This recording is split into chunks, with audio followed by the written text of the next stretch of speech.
previously in the failure frame, Mimori and Ceres were in the hidden floor of the dungeon, and Mimori killed the boss for level up. And after that both came to the surface where Ceres showed the dragon eye cup for reward from the Lord, so Lord of the town arranged a reception for Ceres the next day. So before reception, she goes to Mimori and he revealed he knows she's the elf princess who's on the run, and despite that, he wants to hire her to guide him to Golden Eye's monster forest, and protect him till they find which of the taboos. Mimori seemed trustworthy, so Ceres agreed, but before that she went to the reception for her reward, but she never came back. And from townspeople Mimori heard Ceres was pursued by Black Dragon Knights as they found out her identity, so things were getting bad.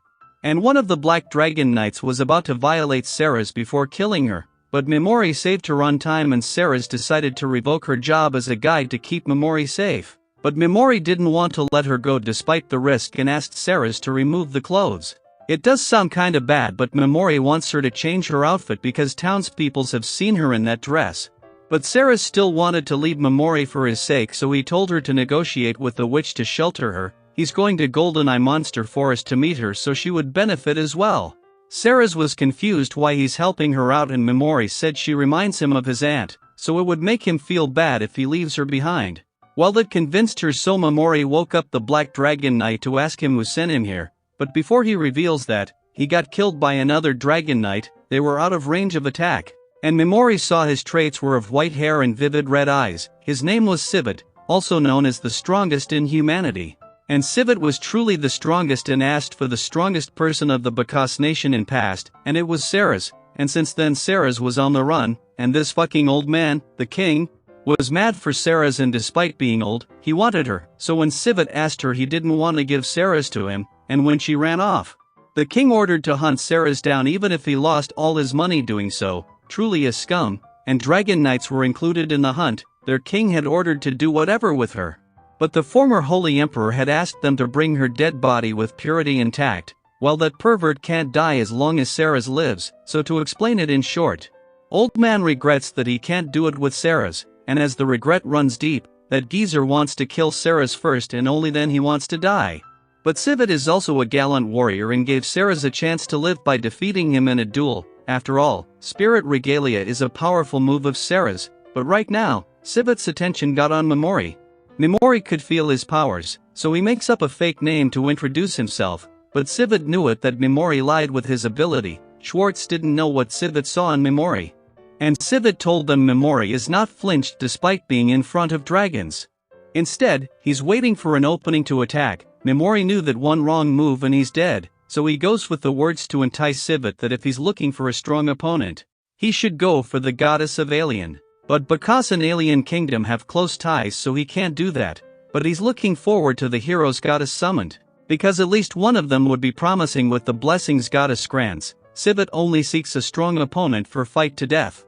And Mimori saw the future plan for survival, so he goes forward and offers himself as his opponent. He said goddess's blessing rapidly increases the powers of heroes, so in that case, Mimori revealed he's also a summoned hero. That was a shocker, but Civet asked why was he here away from others. Civet could distinguish lies.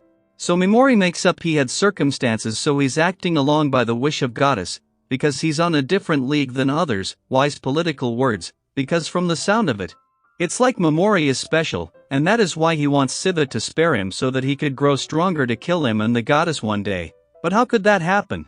So Mimori revealed he's off to Golden Eye Monster Woods, as goddess has given him the freedom. He's not half wrong in that regard.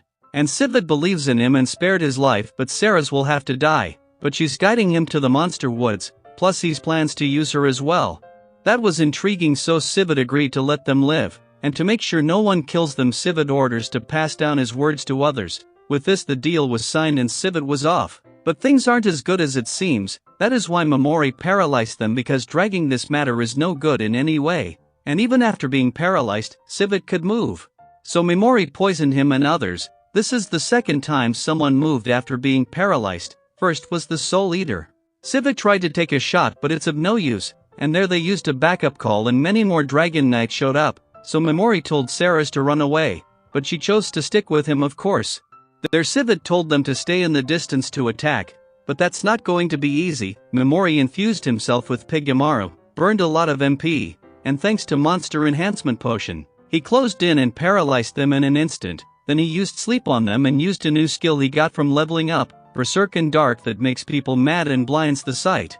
That was an overkill, but Sivit was still kicking in. Hats off to the former strongest. After that everything was over and Sarah's had still one concern, that's the hero slayer.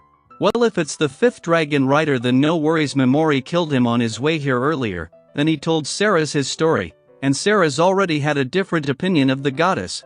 So she promised to help Mimori in his revenge, and Mimori took her helping hand and set out to find the witch. But on the other side, Ayaka still hasn't learned her unique skill, and the goddess chose a new guide for them, but Oyamata tried to belittle her and got the beating. She's here to take them to the capital, and her name is Nyantan.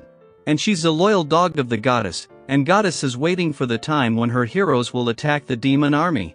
Well, let's see what happens in the next episode, but this episode comes to an end right here, so subscribe to the channel and hit the bell icon to get the latest updates. And make sure to like the video to support me. Until next time guys, take care.